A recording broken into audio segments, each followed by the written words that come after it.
Hello everyone, welcome back to my channel. So the last two videos I did were both restoration projects.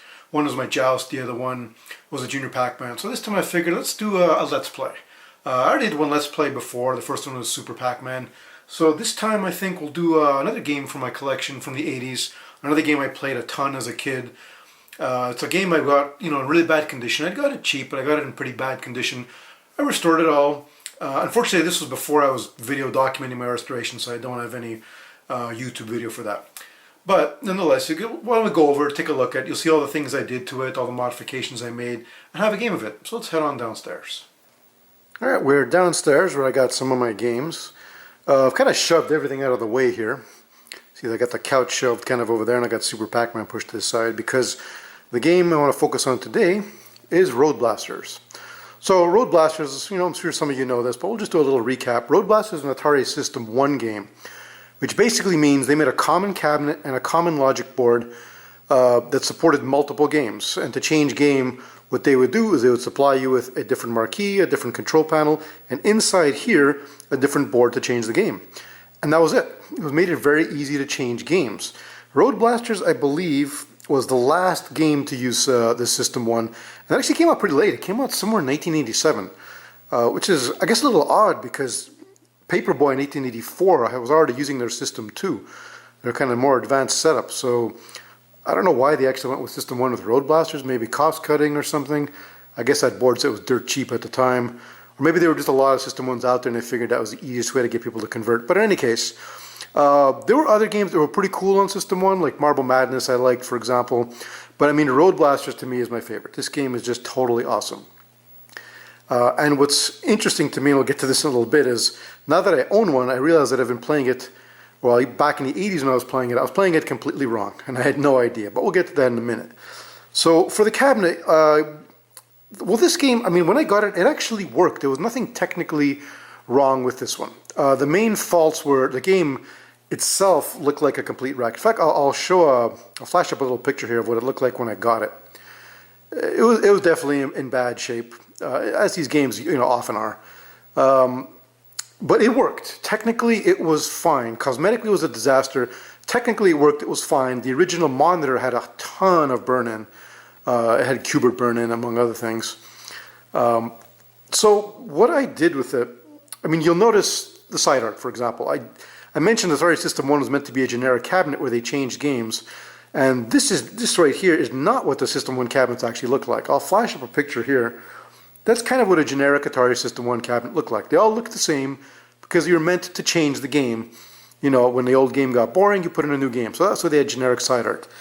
In this case, I was really just interested in Road Blasters, to be honest. So when I went to restore this one, I knew this old game, you can find them online, had made custom side art here for Road Blasters. I ended up going with that. I just think it looks absolutely badass. And that was one of the customizations I made. Let's come on down to, I mean, this is just brilliant. I know it doesn't make much sense to have this kind of side art if you intend to change the game, perhaps.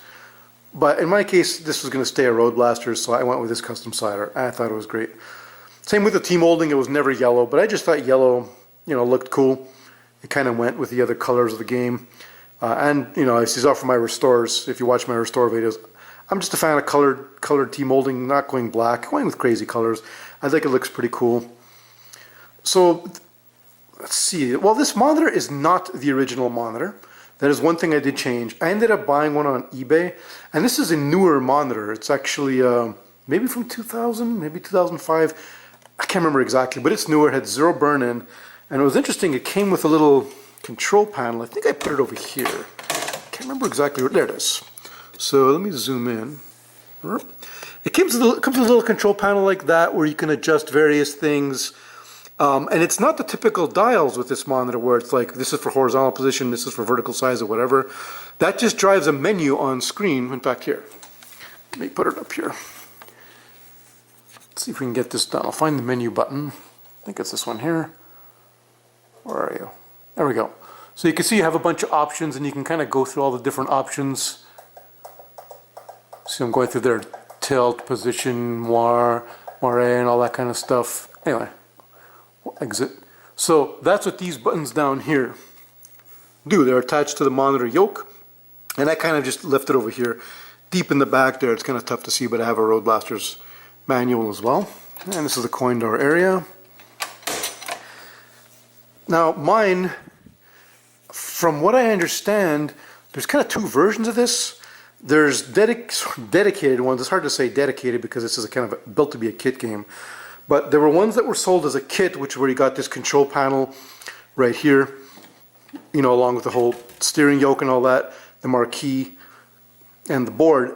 In the kit version, this control panel is apparently plastic. So mine, I guess, is a dedicated because this one is actually metal, which is kind of cool. I didn't really know that about it. I kind of figured that out later, you know, from doing some research. Let's see what else we got here. I think most everything for this game I got from this old game. I think I got it as a bundle. I bought a brand new marquee. The old one was kind of shriveled to death. New control panel overlay, the side art, and a T-molding I got from my usual place, tmolding.com. So let's come down here. The innards on this are interesting. It's kind of cool. You don't have to actually slide the game out. There's a little compartment here. Let's open it up. Oh, a little tight, but get it out here. Ugh. Let's put that to the side. And these are the innards, and I've had, you know, no problem with this really. It's worked fine. So as you can see here, there's two boards. The top one is the generic logic board that all the System 1 games use, and down below is basically the Road Blasters board. That's the board you change if you want to change the game. What was interesting on mine, I mean, from what I've heard, some of these come with a switcher, and some of them come with an older linear style power supply. Mine came with a switcher. That's just what it had. So I don't know if that's normal or whatever, but that's just what mine came with. But you can see the inside's pretty clean. You have full access here. And these cabinets are really common.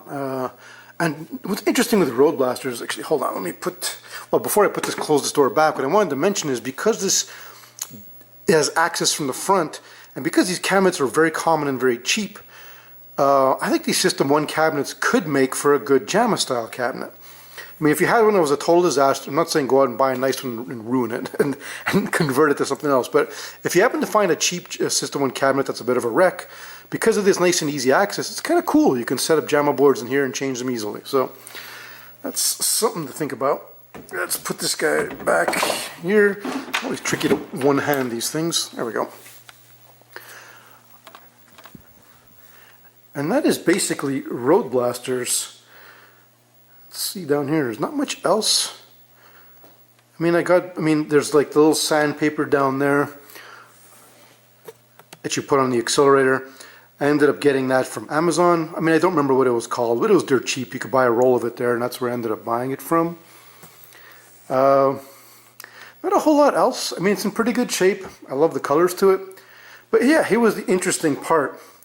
The gameplay. So, I mean, I played this game an absolute ton as a kid. In fact, let me close it. Turn off the light so I can get it straight on here. And let us switch down to... Sometimes if there's a wave in the screen, dropping down to 1/30th shutter speed helps get rid of it. So yeah, I played this game a ton as a kid. I mean, a ton. And it's fascinating now that I have the game and I'm playing it, I just realized I was playing it completely wrong. I had no idea. I mean, I played it, I guess, like anybody else would. You're just driving like a lunatic, shooting like a wild man, and, you know, trying to get as far as you can. Which, incidentally, is completely the wrong way to play this game. The most important thing in this game, and it's not showing it here right now, but there's a multiplier. Here, I'm going to just start a game just to show you what I mean, and we'll just kind of, whatever, Bubble City, because I think on Bubble City your game doesn't actually end if you just sit there. I'm going to let the car sit there because the reason is I want to show this. This is the most important thing in the game, the multiplier. That is everything. The reason is this. You don't really have lives in this game. You pretty much play until you run out of fuel. And the way they do the fuel is you have a reserve tank and you have a main tank. The main tank is not as important because every time you complete a wave, it refills your main tank. The reserve tank is the one that's important, and you want to get that filled as much as possible. The way you get it filled, because if that one carries over from wave to wave, you don't get any more automatically at the end of a wave. The way you earn reserve fuel is with points. The more points you get, like it, yes, you're just about to run out. But I think for Bubble City, because that's like a little kind of tutorial level of sorts, I don't think it actually ends your game, does it? Press pedal to continue. I guess it does. Well, anyway, so the reserve, the way they do it, is at the end of a round, it shows you how many points you made that round or that level. And then based on that amount of score, it fills up your reserve fuel tank. So I'm going to start up another game here on Bubble City. Why that's important is because your multiplier is what affects score. The higher the multiplier, the more score you get, which means the more reserve fuel you have, which means the longer you can play. Because if you run out of fuel, your game ends. So as long as your reserve tank is full, or as much as possible, you're more likely to keep on going. That's why this multiplier is so important, because it helps you get score. And the way to get the multiplier is to not miss. Every time you hit something, the multiplier goes up by 1. When you miss something, it goes down by 1. So that's kind of why I was playing it wrong all this time. I was just shooting and shooting like crazy, which is not right. That's my multiplier would always be very low because I was missing most of the time. I wouldn't get many points. You wouldn't get as much reserve fuel at the end of a level, and then your game would end. So the key in this game is to keep this at the maximum 10. 10 is the maximum multiplier, as often as possible. And that's by shooting carefully. You don't shoot like a wild man. You shoot carefully, pick your targets, and that's how you get the most score. And I had no idea. Back in '87, I just played it, put quarters in again and again, and played it like crazy. But I did not play it with the multiplier in mind, so I didn't know. Here's my top score right now, by the way, 590. The way I play this for a home environment, because these games are meant to eat quarters, and you can keep on putting in quarters and continuing and all that, which doesn't make sense for me for home. It's more fun to just, you know, play it to what your skill level allows, and then the game ends. So what I do is I just play effectively 1 quarter on this. I'll play until the game ends, and I don't continue. So that's 590,000. It shows my best score. And I've gone as far as level 25. That's the best I've ever done. What else is to talk about this game other than that? Oh yeah, there is one interesting thing. Another thing I didn't know about at all. And I don't know if it's a bug or if it's intended to be part of the game, but I'm going to show it on the first level. And again, I had no idea, but when you get your multiplier to 10, this is also why it's so important to get it to 10. On the first level, and in the first early levels, like the early levels, I don't think it works later on, but in the early levels, those turrets right there that are on the side of the track, you'll see them. You can actually smash into them with your car and you get a whole ton of points. And I mean a lot of points, especially if your multiplier down there is up to 10. So I'm going to show you when I play it in the first level, right when the music starts kicking in and you're near the end of that first level when you start the game. That's when I know the few turrets are going to come on that right side, and I just smash into each one and you'll see how much score you get. It's crazy. And I do that twice. It's a way to point press and it's a way to get good reserve fuel. I mean, other than that, I mean, that's the basics of this game. You're kind of shooting. You get these little power-ups that plane will come by and drop, which are useful.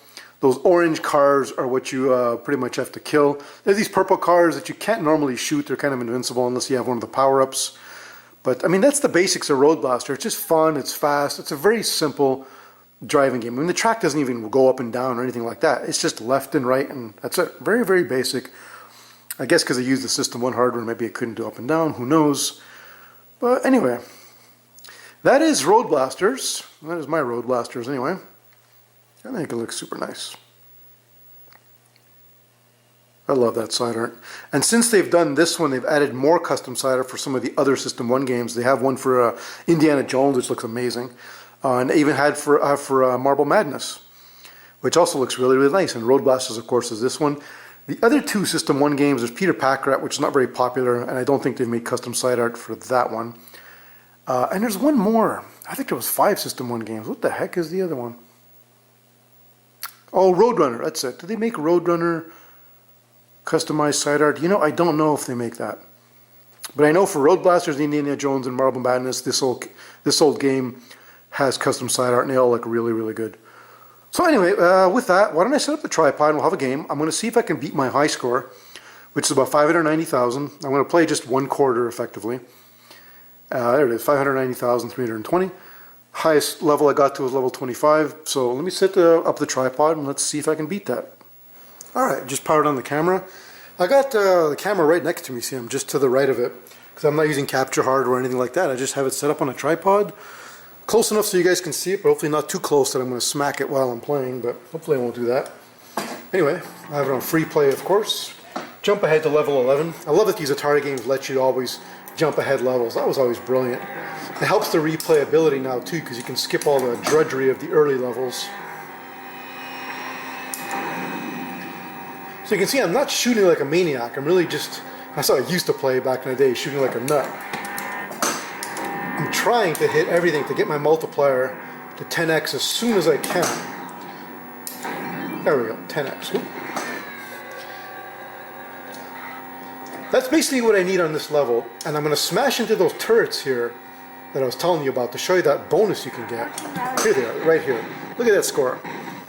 24,000, hit this guy here, up to 44,000. There's 4 of them you smack into. I don't know if this is a bug or a little Easter egg, but look at that, up to 84,000 from those, thanks to the 10x multiplier, of course. And you'll see the reserve is going to get filled by the score I had on this level. And I made so much score that the reserve gets filled to the max, the reserve tank, and the main tank refills it anyway. And that is basically what you want every level, to start the level with a 10x multiplier and a full reserve tank. Alright, off we go.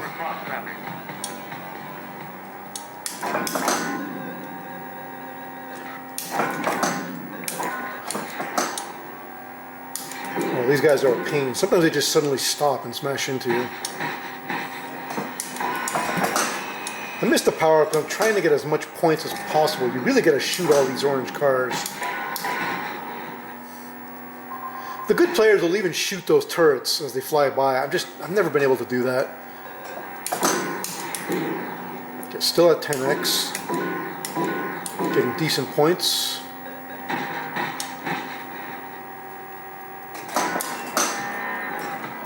Alright. That was a good level. See again, the main goal, a 10x multiplier, full reserve tank. Perfect.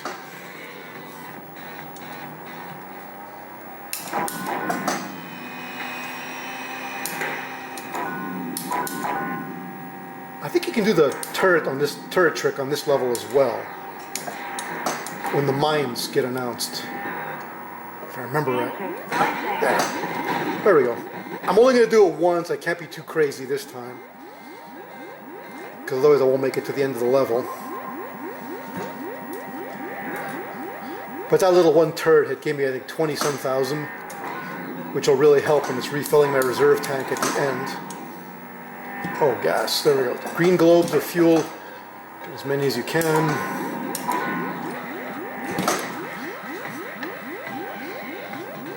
Alright, almost at the end here. So, I think I should have made enough to refill my reserve. Let's see. Perfect. Nice.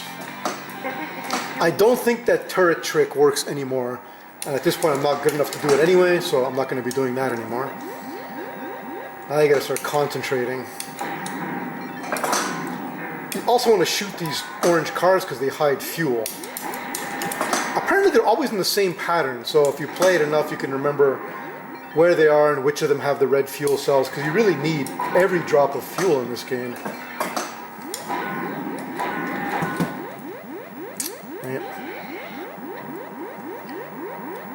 Those mines are annoying. Wow, that was some terrible play right there. 7x multiplier, bad.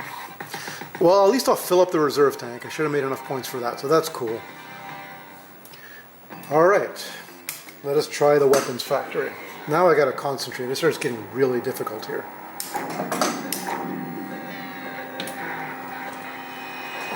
Uzi.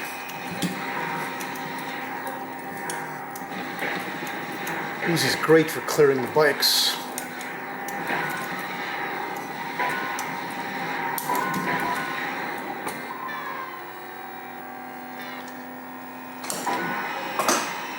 Electro shields.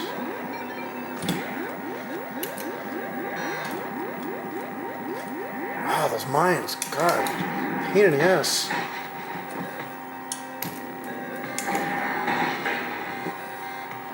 Alright, nice. Do I get enough points for... Nah. But I get the world bonus up to 551. Level 24.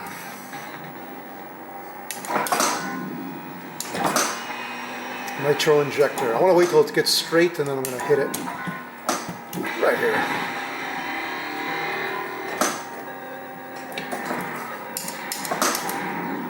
God.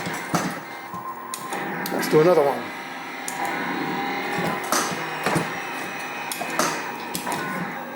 Oh man, you gotta concentrate this game.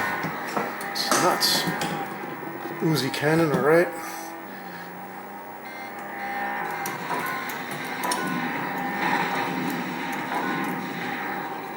Whew. Definitely not enough fuel to fill. Okay, I got some Uzi cannon left, that'll help. 25, this is as far as I've ever gotten, I believe. 25 or 26, well, somewhere here. Ah, oh, dang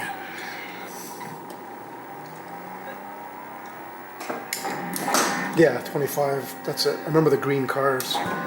They drop these mines, they're just so annoying.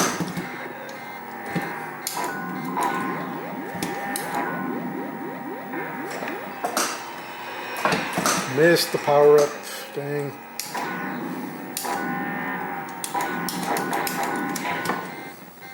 And not enough fuel. No weapon, no fuel. That's it. And I said, for home use, I don't continue. What's the point? I consider that a game. So what do we get? 572, not the top score. Well, second place, hey? It's decent. That's it, I haven't been able to beat level 25. You can see the orange cars turn green, and they drop these mines, which are really annoying. The game ends at level 50. I've never actually gotten that far. I suppose I should just sit there one day and keep continuing to make it to the end, but so far the way I've been playing it is just, you know, one quarter at a time. You know, to see how far I can get. Well, anyways, that's Road Blasters. Really fun game. Love this one. Road Blasters by Atari, 1987. Alright, let's head on back up to the office. And that, my friends, is Atari's Road Blasters from 1987. I know this is going to sound cliche, and I may end up saying it for a lot of my games, but it is such an underrated game. Now, I say underrated only in reference to today. Back in the day, that game was very well loved and played a ton. But for whatever reason, nowadays, it seems like nobody wants it. It's one of those games that you can get dirt cheap. I mean, you can probably find one for $400 pretty easily. If you look around. They just don't go for very much. And the beauty of it is, since it's a System 1 cabinet, even if you get bored of Road Blasters, you can change out the game. You can turn it to Indiana Jones, to Marble Madness, whatever you want.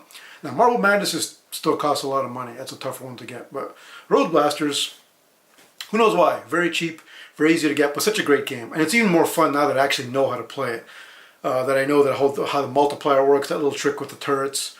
Great game, just fast-paced, you know, different style than Outrun. I have Outrun as well. Outrun's a bit more casual and cruising and, you know, less stressful to play. Outrun's a little more chill. Road Blasters, to be honest, can be stressful to play later because you need instantaneous reflexes. And it definitely helps to memorize where things are, something I have not done. But I get to level 25 in the 500,000 range, which is okay. I know it's not the best out there, but hey, I still haven't finished the game. I should, like I mentioned, I should just sit there one day, just keep putting in continues, and just to finish it, you know, see what the ending is like. But anyway, that was Atari Road Blasters. I love that the custom side art from this whole game. Personally, I think that's the way to go. I mean, you can do the System 1 side art, the generic one. They do sell that too. This old game, I'm pretty sure, has it. I always mention this old game because they have some of the best side art out there, really. Good quality side art. But if you know, the custom one does cost more. How much was it? It was probably like 175 range. Don't remember exactly, but it's definitely up there. But it looks so good. With the yellow T-molding, I think that cabinet looks fabulous. Anyway, I hope you guys enjoyed this Let's Play. I can always do some more with some of my other games. You know, at some point I'll do Junior Pac-Man. You got Space Duel, Joust, you know, Robotron. I got some other games. Most of the games are at my film house. I'll do some Let's Plays over there eventually. Maybe Robotron would be a fun next one to do. I don't know, we'll see. But anyway, I hope you enjoyed this one, and I'll see you all next time. Bye-bye.